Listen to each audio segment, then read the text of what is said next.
Hello, everybody, and welcome to Adobe Live. I'd like to begin by acknowledging the traditional owners of the land in which we are creating and streaming today and pay our respects to elders past, present, and emerging. My name is Flynn. I'm delighted to be hosting today, and I'm here with my good friend, artist and illustrator, Bill Hope. Hey, Bill. How you doing? Hello. Good. I'm doing fine. How are you, Flynn? Good, thank you. We were just chatting about the heat. It's hard not to. It's 38 degrees Celsius here. I should convert that for our American friends, but yeah, Very hot. it is hot. Whatever Yeah, whatever conversion you do, it's extremely hot. you I might. think Yeah, you go. yeah. I'm in a place in just outside of Sydney called the Blue Mountains, which is usually about 5 degrees cooler. So I'm slightly more chill than Flynn is, but we're both going fine. Yeah. Um, yeah, yeah. Um, Anyway, so we're back doing more character design today. So if any of you tuned in yesterday, you would have seen us coming up with a character together, and we talked about sort of fleshing out a character and making them feel kind of real. And we worked on a sort of mech suit for a mermaid character. I don't know if you're sharing my screen yet, Flynn. I'm not. I'm Googling converting Celsius to Fahrenheit I'm for going to guess chat. it's like 95 Fahrenheit, or Uh, because I think 40 is 100 oh, Fahrenheit. I okay. think that's about right. Amazing. Yeah, Yeah, it's 100. yeah. It's 100 degrees It's Fahrenheit. 100. There you go. Very It's nice. really hot. Yeah. Yeah. Um, Sharing your screen uh, now. Yeah, back to work. Yeah, Great. definitely sharing the screen now. It's the heat. Yeah, Anything I do wrong today, if I say anything incorrect, it's the heat. We just blame the he's heat for just everything. cooked. He's fried. It's cooked.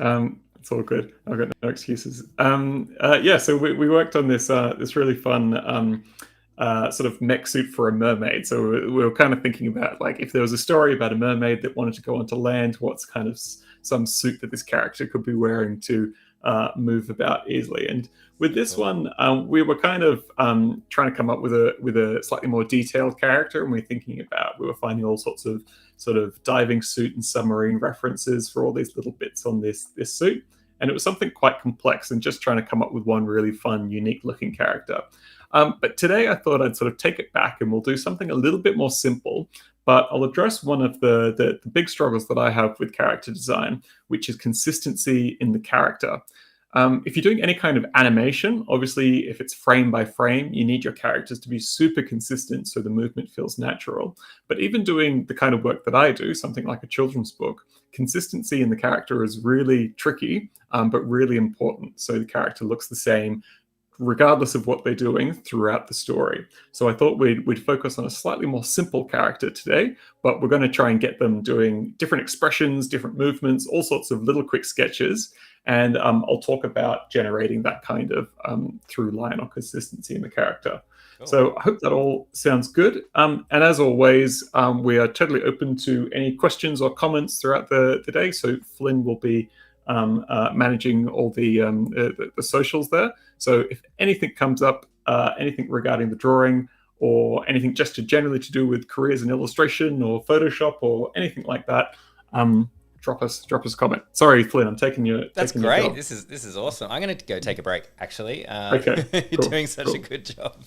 I was just speaking with someone else yesterday, Annika, who is a streamer and also a host, and we were just discussing how. Oh, there she is in chat. Hey, Annika. I was just going to share Oh, the hey. story that we were chatting about how difficult it is when, because she hosts a lot as well, and I host a lot.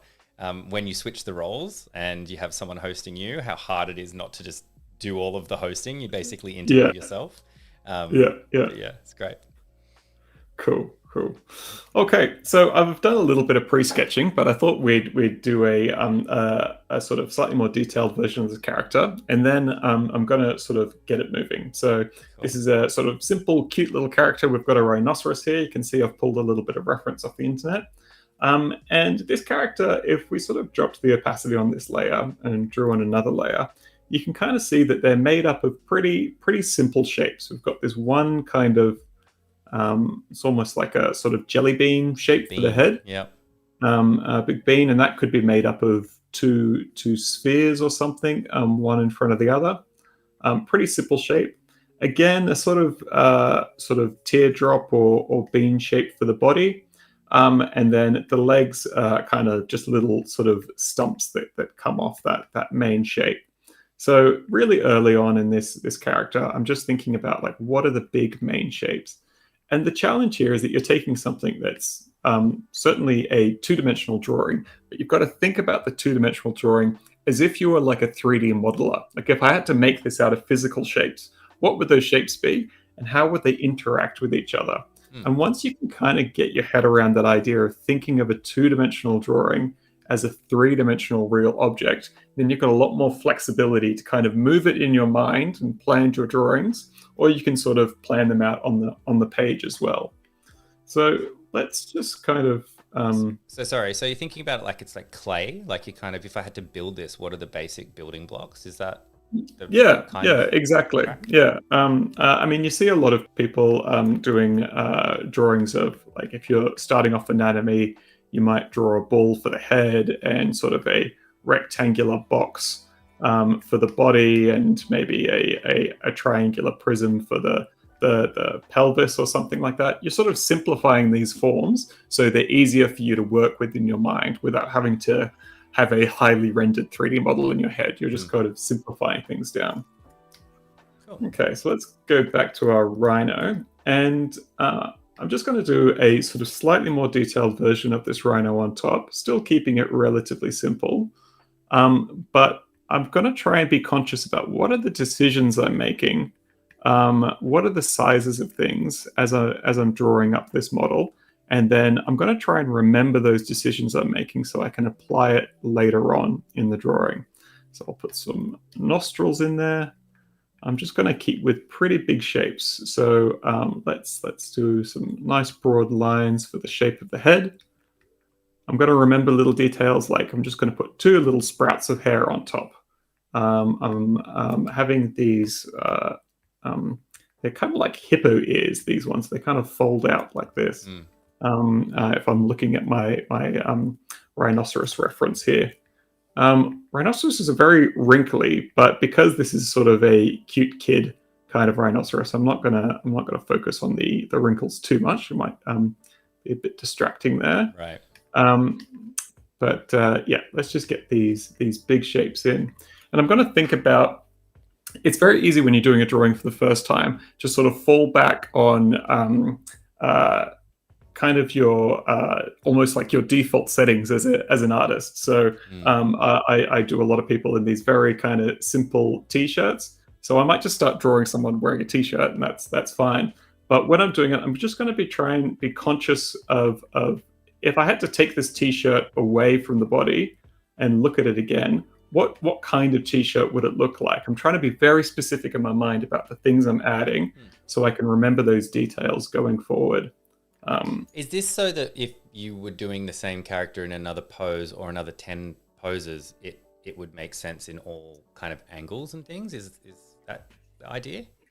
Yeah, absolutely. It's something I really struggle with when I'm doing storybooks. That you want to sort of you want to make each drawing as good as it can be, but you need to sort of stay within the confines of the character you've created. So the reader is never confused or in question about who am I looking at. That shouldn't be a concern of theirs. They should just be involved in the action. So you want to have the characters being as clear as possible. And it does feel a little restrictive sometimes thinking about all these details from the very start.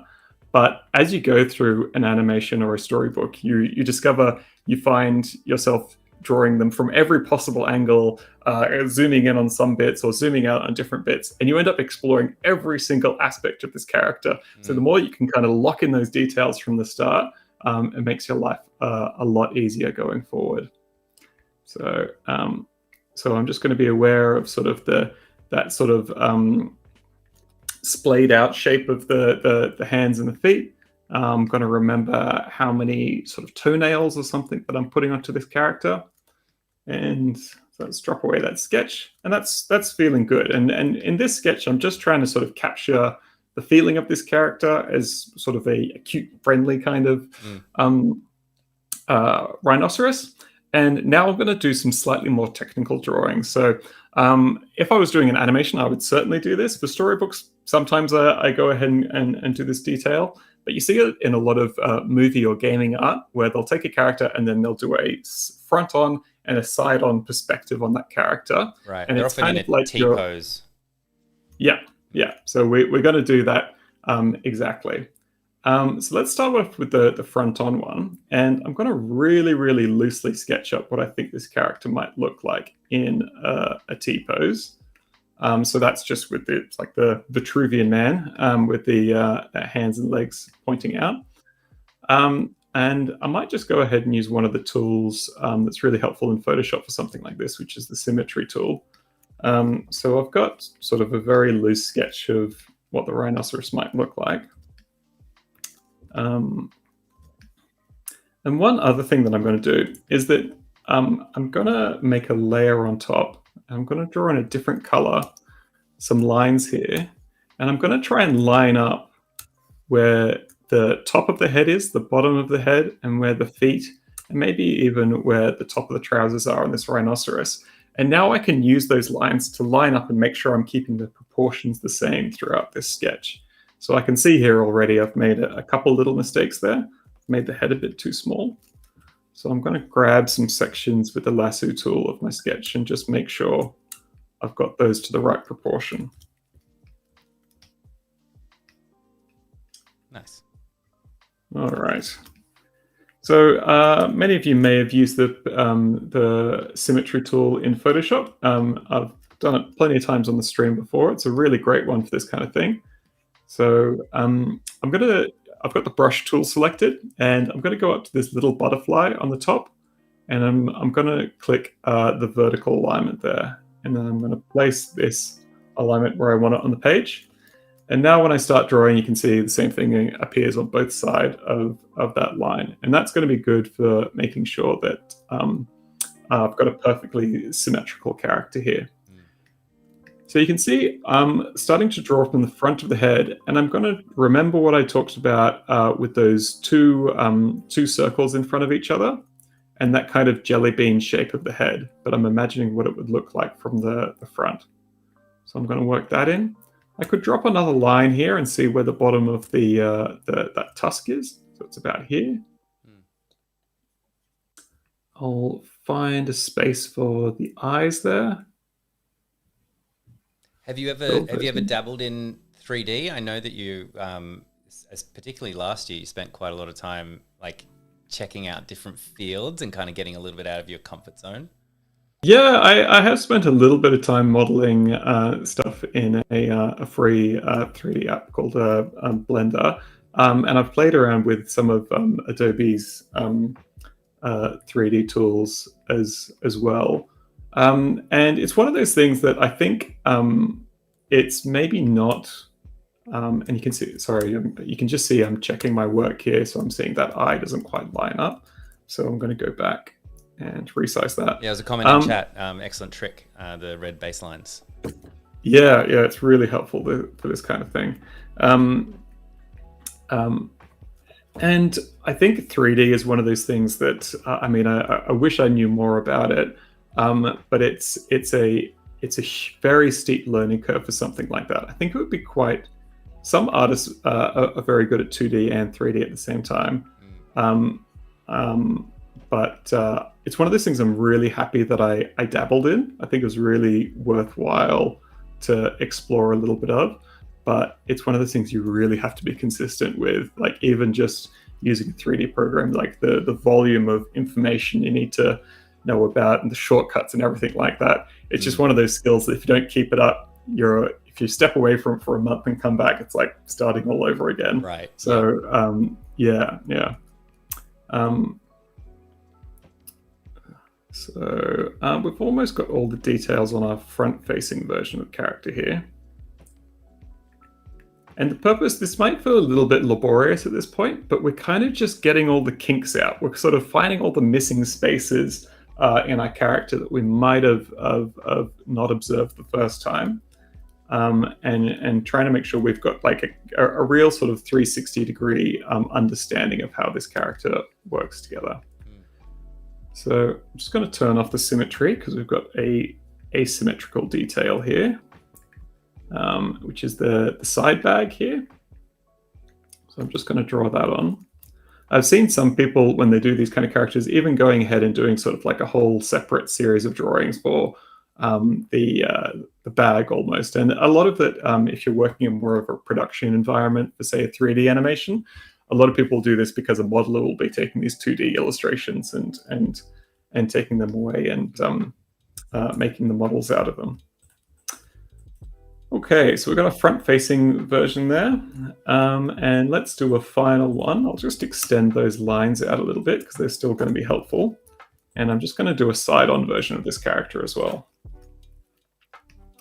And after I've done this completely side-on version of this character, I want to try out making it move. I want to see what we can do with this character now that we've got all the details in place. So if anybody has any suggestions for things they'd like this rhinoceros to do, let me know, and we'll see if we can make it work. That sounds good. Yeah, throw it in chat if you've got one. We have a question. I don't completely understand the question, but we'll see if we can find it, maybe answer it together.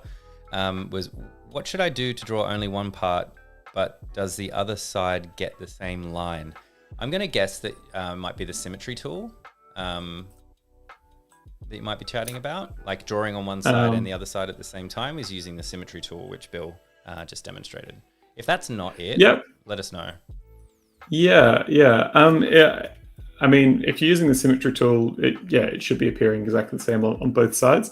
But it is very easy to just toggle it on and off. So I can turn it back on here and reapply it to the same place.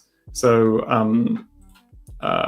if you need to do something like the bag, I've just turned the symmetry back off, and hopefully that answers your question. But feel free to clarify in the chat. Something for, let us know in chat if you're thinking of something for our currently unnamed Rhino to be doing. Johanna's got a great one, looking for bugs in the forest with a magnifying glass. I like that. Oh, that's good. That's good. Wasn't thinking very creative. I was like, catching the bus? I don't know. It's the heat, guys. I couldn't think of anything. Somewhere cool. Somewhere cool. Okay. Cool. Yeah, relaxing at the beach, drinking an iced drink, cold drink is good. Yeah, okay, I got to remember my side satchel here. So we're getting all our details in, and you don't have to go too much into detail, but even here I'm thinking about like how the eye sits in the head, like what the placement of that would be. Yeah. And how that's going to look from different angles. Okay, so let's turn off our lines here. Sorry, Flynn? I was just going to say, it's like a bit of a tangent, but there's a new South Park game that's coming out that's been advertised a lot. And there's something about how they originally drew those characters. Seeing them in 3D is a bit off.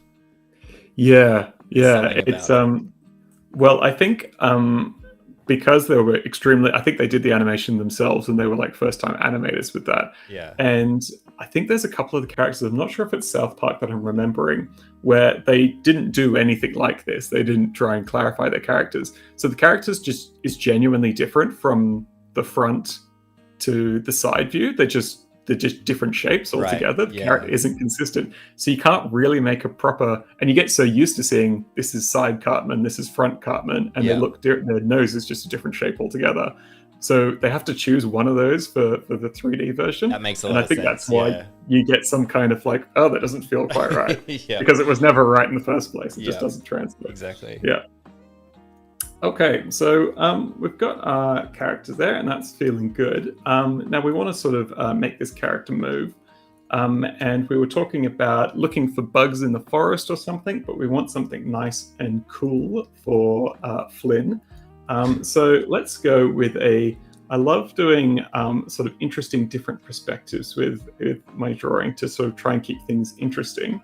So let's try one where our character is looking into a rock pool, which is nice and cool on the beach. But they'll be looking through a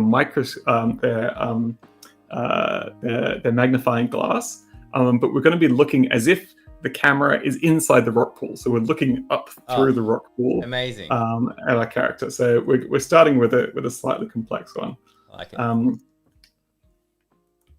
it. Yeah, especially for like there's a children's book I've been working on recently, and it's quite a long book. It's 300 pages, so you're drawing the same characters over and over and over again, and you want to try and kind of keep it fresh. So you end up trying to draw the characters from every single different perspective.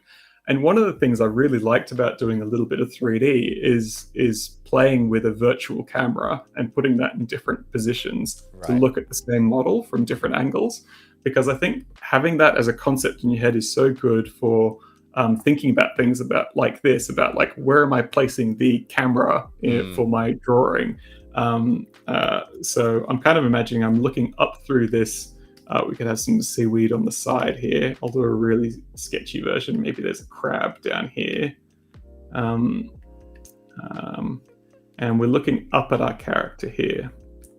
So I'm going to start with that big ball, which is the front of the nose that we talked about so many times. And the character is going to be looking through a magnifying glass. And because this character, you can see its eyes are quite distinctly on the side of its head. This is kind of what a rhinoceros looks like. But as a result, if it was holding up this is why you have to start to sort of think about it in 3 dimensions. If it was holding a magnifying glass up, it can't really do it in front of its head because it's got a big nose there. Right. So it's going to have to kind of look from the side. Oh, I love that. So yeah. This is the benefit of doing these kind of exercises that I kind of know that my character is going to have to be sort of angling its head a little bit. So we'll get the big horn up the front there. And it's going to be looking down into this pool from there because it's got to get a big magnifying glass in the way. And we're kind of looking up at this character a little bit. So I might change the angle slightly to try and give us a little bit more of a sense of that low angle. The body of this character is going to be coming down here. And to do that, I'm going to sort of give it a bit of an upturned mouth.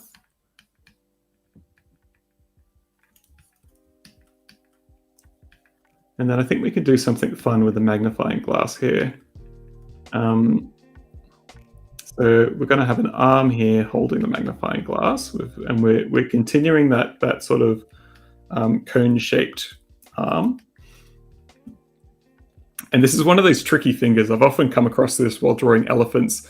Their foot's just like this. There's no fingers. There's nothing to hold things with. So you kind of just have to pretend that there's something holding there. So I'm going to put the handle of the magnifying glass just behind the hand, and that'll have to work. The old cartoon, like behind the back kind of trick. Like something's happening back there to make this make sense. Yeah.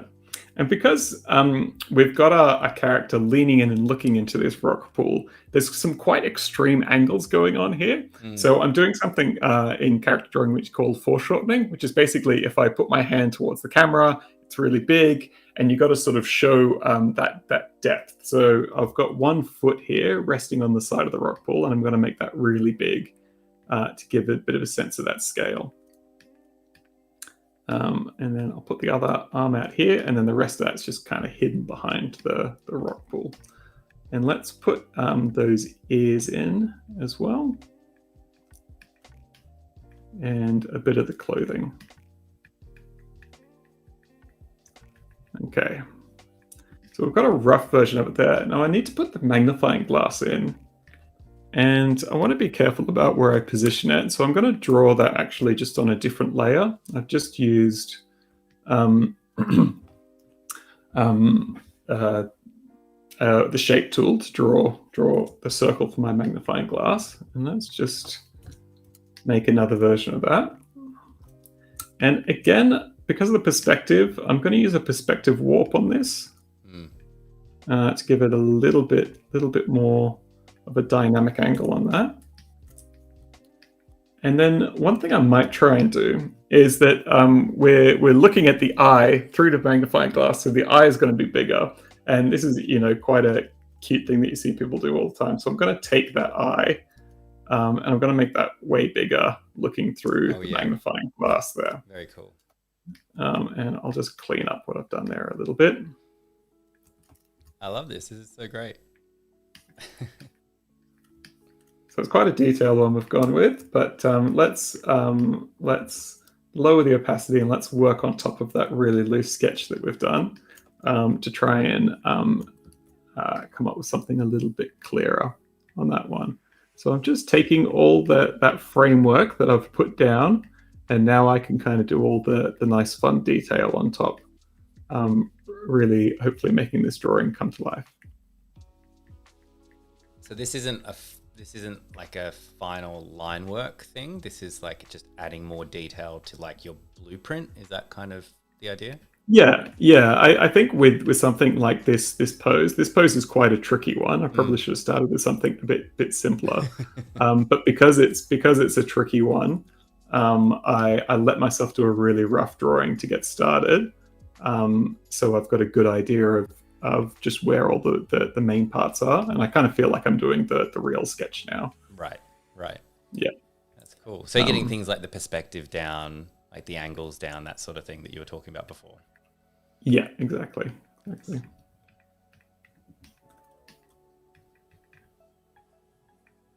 So I'm trying to remember all the little details that I talked about earlier about the placement of the ears, the little hairs on top of the head,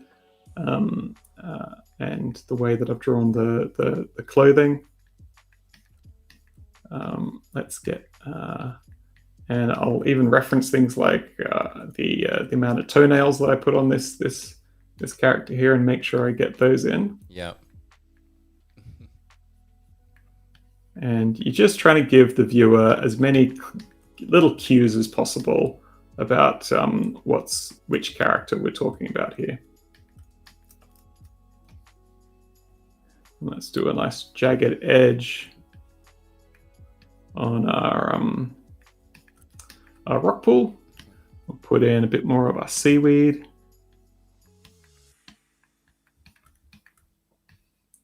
All right, if there's any other suggestions for poses or situations we can put this rhinoceros in, please do let us know, and we'll try and work those in.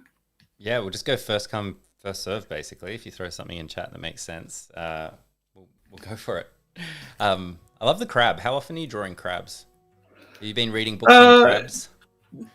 No, I don't think so. I'm just a crab fan. Crab guy. What's not to like? Yeah. I don't know where the interesting crabs come from. I think they're just so crazy looking things. They're very alien. They are very alien, aren't they? Yeah. Yeah. They're always interesting when they're portrayed in movies, like Finding Nemo, when they can actually talk and they're just like kind of jerks, which I thought was really funny. There's kind of like grabbing stuff and trying to clamp everything. It's great. Yeah. All right. And something like this, with a pose like this, it's because it's quite a tricky view to imagine. You can do a little bit with the shading of something like this to make it a little bit clearer. So say I put just a gray background in there, I could select that area that's kind of the sky, and if I were to lighten that up quite a lot, and put a little bit of light around our rhinoceros character here, I can add a few things in that sort of give us a bit more of a sense of what's going on. That there's someone out in the daylight looking into this dark hole. I mean, it just suddenly makes it three-dimensional, right? Like very. Yeah. It just pops a little bit more. Might put some light in for the eye. Okay. That's so cool. We do have another one. Oh, yeah. Waiting for the bus in the rain, holding an umbrella. Waiting for the bus in the rain. That's cute. Okay, let's not do anything too crazy in terms of angle or anything for like that. But we can try something that is genuinely a really tricky thing, which is just making your characters do very simple things for a human, but you're trying to warp it into this totally not. I mean, it's humanoid, but especially with something like this, it's a very cute, compact, stumpy kind of character. Doing something as simple as like sitting with your legs crossed is a really tricky thing because you're trying to move these quite ungainly shapes around to get them to work. So let's try our character sitting cross-legged, waiting in the rain with an umbrella. And this is actually a really good example because it appears quite simple, but we've got to sort of get the pose and everything looking right and all the right bits in the right places. So you can see I'm going to start with just those two jelly bean shapes that we talked about from the very start. And I might kind of block in where the eyes and the nose might be. And I'm going to think about how am I going to get these legs to cross if a character is sitting on a bench like this. Right. So again, we've got the legs coming towards us. So say I kind of joined one leg here and had a little stumpy foot coming down. It's going to kind of come towards us and then plant on the ground there. And you can kind of layer these objects up like you were making them out of clay and then placing them on the figure. So before I can put the leg on top of the other one, I kind of got to start from the bottom and sort of build my way up with the objects. Right. Now I'm going to draw the other foot kind of coming over the top there. You can see I've just overlaid them. And now I'm going to erase the bits that were underneath. And we're starting to see one leg on top of the other. Now let me just cross-reference my characters here. I feel like he's getting a little bit long in the body. So I'm going to remember to just sort of compress him down a little bit. And maybe we could have one hand sort of just on this side there. And then one hand holding the umbrella. And again, we've got the same issue with no fingers on this character. So I kind of want the hand to be in front of the umbrella. So I'm kind of imagining it kind of curving around and holding it like this. And then I can just put the bottom of the umbrella underneath. One thing that digital drawing's fantastic for is when I'm doing something quite complex like this, sometimes you want to test out where you're going to place something first. So instead of trying to sort of draw the umbrella, like the circle for the umbrella, directly onto it, I'm going to use the shape tool and just draw myself a circle. And now I'm going to press V on my keyboard to bring up the I don't know what those tools are called actually. Is it just the marquee? I think transform tools is what it's called. Is it? And now V? I can. Hang on while I. It is on my keyboard. Maybe I changed it. So I can warp this circle however I like and move it all around. And now I'm going to sort of figure out where I'm going to place this umbrella. And one thing I've actually missed on this is that it's quite tricky. I might just draw the whole umbrella and then I can place the whole thing in the right place. So let me just go nice simple umbrella as a sketch. And let's try and get it in the right place now. Yeah, I've noticed this a couple of times in yesterday's stream as well, where you would draw an object separately, particularly if it was something like fabricated. Maybe we'll use that word, like something that's like a cylinder or umbrella's a great one because someone's probably not hand making an umbrella. It's probably been made in a factory, right? It's been fabricated. And so I noticed that you've made it separately and then brought it into the scene, which is quite interesting. Yeah, it just gives me that added kind of flexibility there. So I can just erase the bits I don't need. And again, this is a really loose sketch, so we can work over the top of this and get our character in place. And again, I'm just remembering the shape of the ears, the placement on the head, those two little hairs, all the little details like that. That I can get this cute little guy waiting for the bus. Oh, I forgot his nostrils. Can't do that. Oh, and I forgot to put his bag on before. So make sure we get the bag on there. Trademark bag. Yeah, absolutely. What's in this bag? And love it. And it's one of those things about character designs that, like, in the book that I'm working on right now, there's a big cat in one of the scenes, and I've kind of approached the in some of the drawings, I haven't drawn the cat exactly the same, but the cat's like 12 feet tall. It's this gigantic cat, but there's only one cat in the book. So I haven't done the best job of defining exactly what that cat looks like, but it's the only cat that's going to turn up on any page, so it's fine. Right. So if this rhinoceros was in a book where it's the only rhinoceros, there's only so much I need to do. You're always going to see it's grey, it's got a big horn for a nose. I know which character we're talking about. But if this was in Rhinoceros land, where everyone's a rhinoceros, Right. I might think about what's the thing that's going to call this character out. So maybe it would have some particularly big glasses, or maybe it's got a big spot on its nose, or something like that, or it's wearing a neon pink t-shirt. So you're kind of thinking about the context of how we're going to make sure that my character is identifiable as I put it together. It's like in in your book, the Golden Egg book, there's one of the characters to find on each page is the golden chick, but there's other pages where there are like ducks and chickens and things like that. So it has a glow, has a glow around the golden chick. It seems a bit more emphasized on that particular page. Yeah, definitely. Okay, so I might just go and add a couple more details, and while I'm working this up, if there's any more suggestions for... There's a few more. We're not going to run out, I don't think, so we've got a few. Oh, really? So okay, well, maybe I won't worry about a detailed one. Let's just go into a new sketch. Because I did say first in best dressed, just to keep it simple, so I'll just keep going down. Feel free to throw ideas in as well. If we get to them, we get to them. If we don't, we don't. The next one was detective or explorer. Detective or explorer. Okay, that's good. We've already used the classic detective magnifying glass.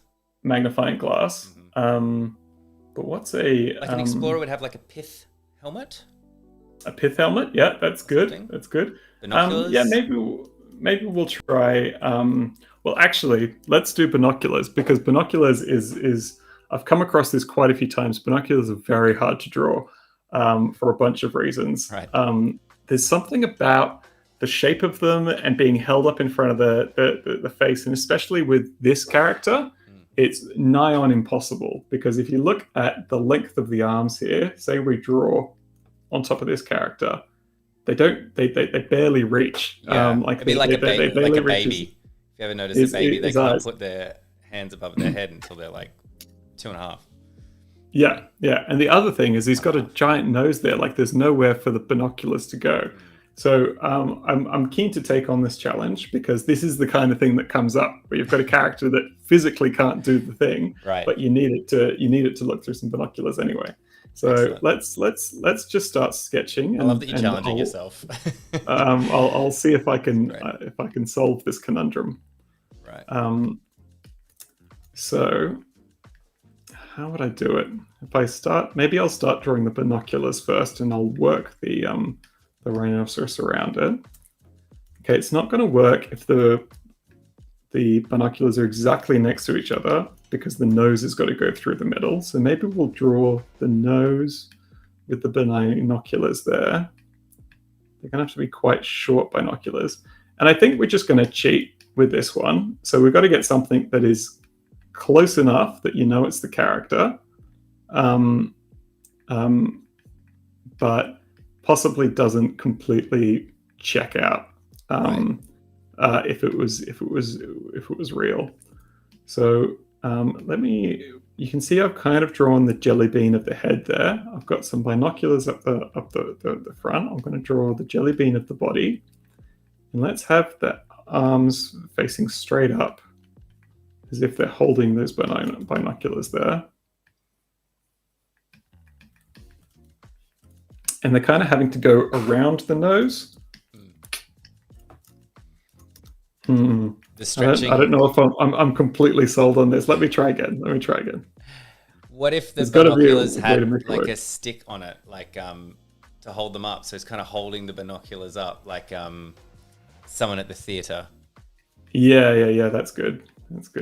Okay, let's see if we could do that. So let me get the shape, because I don't mind this one, but it's not obvious that it's a little confusing about where the rhinoceros is. Right. So I think if I went with something like this, and again, we're kind of using a little bit of illustrative sleight of hand here, that if you're viewing it kind of from the side, you don't see how far apart the binoculars would need to be to fit onto this character's eyes. But we can get the little cartoony eyeballs poking through. We'll put our ears in, head.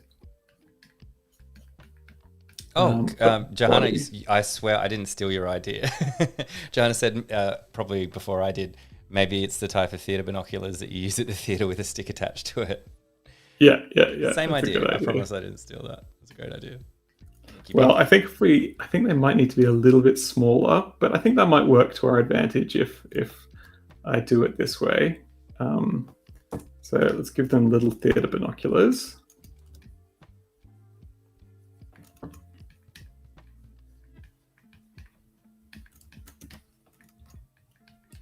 Draw the eye here. Get the nostril in. And maybe we'll just have them in a slightly classic one leg up adventurer pose. They've got their adventurer's satchel there as well.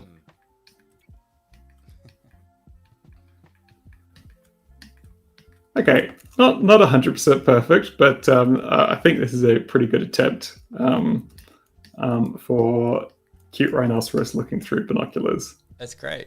I mean, the stream yesterday, you had the like the suit that was completely made out of like based on like a crustacean. Yeah, there you go. Which reminds me a bit of that. Like it would be very unique. This is like a rudimentary approach to that. Like, well, it won't be able to reach the binoculars, so it'll have a stick. Maybe it has a little, like, it's almost like putting on a hat. Like it kind of puts it down on the horn and the horn holds it in place, you know, something like that. Yeah, definitely. Cool. And I suppose we can get a little, let's get a pith helmet on there as well, which has this little buckle. I'm very happy to see the pith helmet because that's super adorable on this little fella. Okay, any other suggestions? Yeah, so we've got another two, I think, in chat at the moment. I've just realized that we're all giving you things that the rhinoceros has to hold, which is quite funny. That's okay. So, on the sidewalk with a yo-yo was the next one. On the sidewalk with a yo-yo. Okay, let's see what we can do with that. That's quite cute, a little adventurer rhinoceros in the end. That's great. That's good. Okay. I don't know. I'm always a fan of a little bit of foreshortening. So let's try something with quite a bit of angle to it again. And with this one, we've got mostly kind of side-on rhinoceroses. So let's try something that's a little bit more facing forward.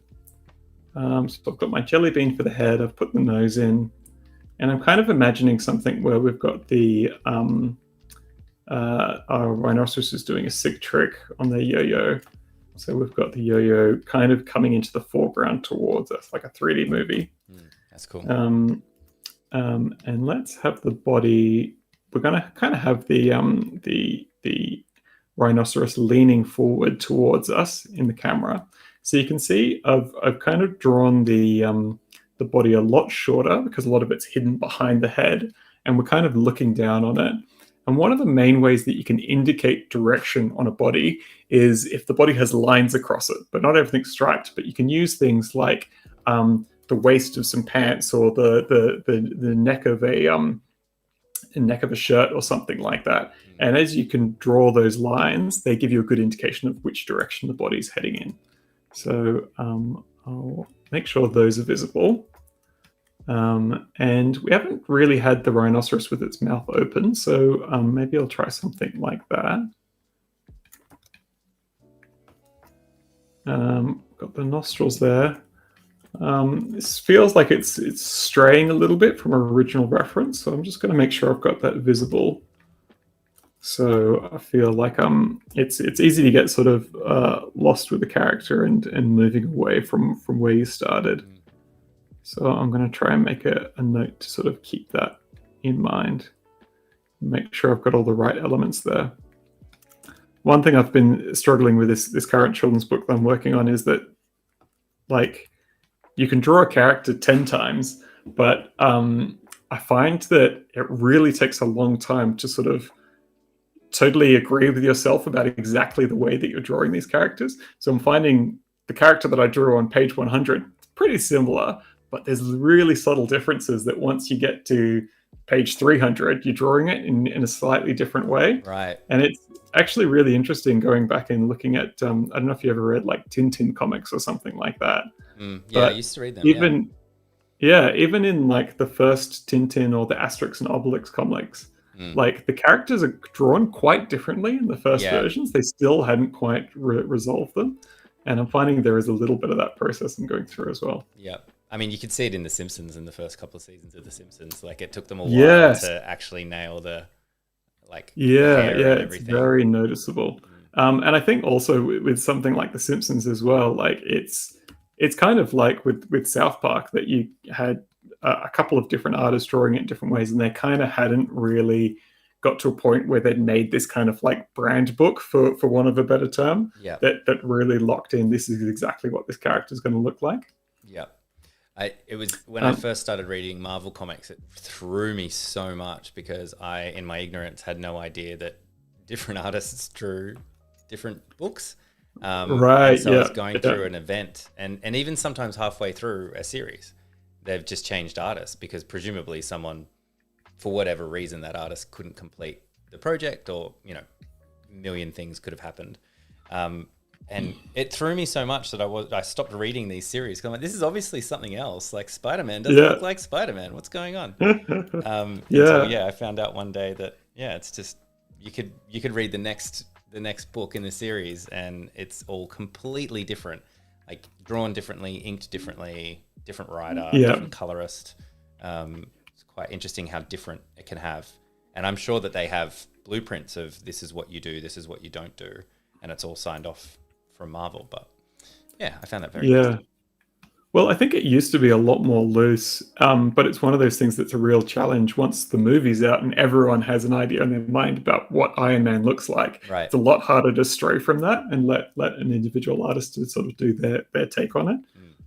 Because it's so much part of the comics world about that, like individual artists bringing their thing. Like some people will swear by sort of so-and-so's Wolverine is the original and best, or something like that, and that's how it should be done. Totally. Absolutely. It's very true. So one other little struggle that I've come across with this one is, again, no fingers, but also because the head's so big of this character, the arm doesn't really extend past the head. So the hand holding the yo-yo string, you can't really see it because it's obscured by the head. But that doesn't really matter because I can also obscure the string not being held by a finger or anything like that. So you kind of see string. I kind of see that there's a hand there in my mind that's going to sort of check out and make sense. Makes sense. Yeah. You could always have the string just tied around the whole arm as well. Somehow it was tied on. That would be good. Okay, we got time for one more? We've got 7 minutes, so I think so. Oh, wait, there was definitely one more. Jumping with a skipping rope. It's probably... Jumping with a skipping rope. That's a really good one. Okay, I'm just going to give myself a little bit more canvas to work with. Are you drawing with a green... Like, why is it... It was green yesterday, your secondary color. I'm just wondering where that's from. I don't know. Just my secondary color is green right now. Just happened to be green. Nothing to it. Yeah. Okay. All right. This is a good one. This is a tricky one. All right. I'm going to sort of, with this initial drawing, I'm going to sort of try and do a very, very loose version of it right now. And what I'm doing here is I'm trying to get a sense of, I want to see a character looking up. I want to be looking up at this character a little bit. So I'm just using these hatching marks to try and give myself a sense of the direction of parts of the body of this character. You can see I'm keeping it really loose right now. So we've got, these are the feet, which I'm making a little bit larger because we're closer to them. We're looking at it from below there. I'm thinking about that jelly bean shape of the body. And again, we're doing a little foreshortening because we're looking up at the horn, so I'm drawing it a bit shorter than I normally would. Things like the ear, because I'm looking right up at it, I've drawn it right at the top of the head because we're looking at below. And I'm going to draw the eye there to try and get that in place. And there's all sorts of odd things that you come across. This is what I'm talking about, of like ending up seeing every angle. Because of this angle, I'm somehow having to see inside the top of this character's mouth, Right, which I never would have considered. Yeah. The roof of the mouth, suddenly I need a solution for that. So I need to think about, does this character have teeth? And I think they might, but teeth can often end up looking quite creepy, especially on cute or childlike characters. So I'm going to keep this kind of loose for now, and I'll try and resolve it as we get into the details. It'd just be flat, like a Muppet, like just a flat color. Yeah, yeah. I could just shade the whole thing in. That would be the easiest solution for it. And I'll draw the arms in, and again, we're going for that kind of splayed out one. Now, I think with a skipping rope, I could just draw the skipping rope like just stuck to the hand of a rhinoceros. But one thing I sometimes do is I sort of imagine if the rhinoceros hand was flat, I'm just going to give it the hint of a thumb that might be able to hold onto something. So it's kind of flat, but I'm just going to give it a little bump there. And that gives me a little sense there might be a thumb there that's holding it in place. Could be something. Yeah. Yeah. And we'll do a similar thing over here for our skipping rope. And we'll draw the skipping rope up the top there. And because our character's flying up in the air, I still want to give them their little satchel bag, but I'm going to have that flying, giving it a bit of that additional movement. Yeah, giving that movement. That's awesome. Yeah. And again, what we talked about with indicating the direction of the body using the lines of the clothing that I've already established. He's got these sort of pulled up high-waisted pants. So that's feeling good. Let's drop that off. And I'll add in some of the details. So with something like the eye there, I was just struggling with the direction of the eye. So I didn't draw any details. I'm just going to try and get the direction of where it's sitting in the head first. And then I'll go back and add details later to this one. Nice. So now, I love this angle, by the way, that you've got with this skipping rope, the whole figure. Oh, cool! Thank you. So we'll be looking up kind of at the eye there, and with a pose like this, I can start to lose sight of the original big shapes that I had. So what I'm doing here is I'm going back and I'm thinking I need to make sure that I've got a little bit of that jelly bean shape visible in my character. Oh, and I've forgotten the big nostrils. So let's put those in. I think you're right, Flynn. I think any kind of teeth is going to make this character a bit creepy. So let's just go with a Muppet approach. I'm sure we've talked about this on the podcast before, but the best examples of artists failing to make things cute or giving unnecessary detail to childlike or cute characters is any Renaissance paintings of babies. There is such a good collection online of brilliant painters in the medieval times trying to paint cute babies and just totally failing. They all look so terrifying. Wow. Yeah. Was that their version of Hands? Yes, the AI. That was the meme. Maybe the babies were just horrifying back then. Maybe they were fantastic. You know what? I think that's possible. I think my answer to it, I think, is that a lot of these painters were probably monks and probably just didn't have that much experience of looking at babies. Right. And I think they were basically like a baby. It's like a human, but small. So they're just drawing these babies that look like 45-year-old men. I'm Googling it. I'm Googling it. It's too intense. This is ridiculous. You're right. It's as you said that. There is literally a photo of like a baby who looks like just a small 40-year-old, 50-year-old man. Yeah. It's incredible. With like receding hairline and everything. Yeah. Well, that's what I'm doing. And I find them so amazing, these ones, because like I could never do a painting like a lot of these are. They're incredible paintings, but there's just this like massive gap in their knowledge where it's just like, dude, like what happened? What went wrong? We're gonna have to leave it at badly drawn and painted babies, actually, because we are out of time. Just got a bit distracted. Well, we pretty much got this one down. So there we go. Skipping rope rhinoceros. Cool. They're awesome. Absolutely fantastic. Oh man, I love them so much. Wonderful. Okay, thank you so much, guys. It's been a lot of fun doing these. I'm really happy we did this one. I think there's a lot of fun stuff there, and hopefully it was informative in some way. Yeah. Yeah, these are awesome. Absolutely love it. I love all the perspective that was in. A lot of these had like some really interesting perspective, and as you're sketching it up, it just adds so much. Like the top one, the yo-yo one. What did you call that? I wanted to say foreshadowing, but it's not. It's got a different word. Foreshortening. Close. Foreshortening. There we go. Hey, I was close.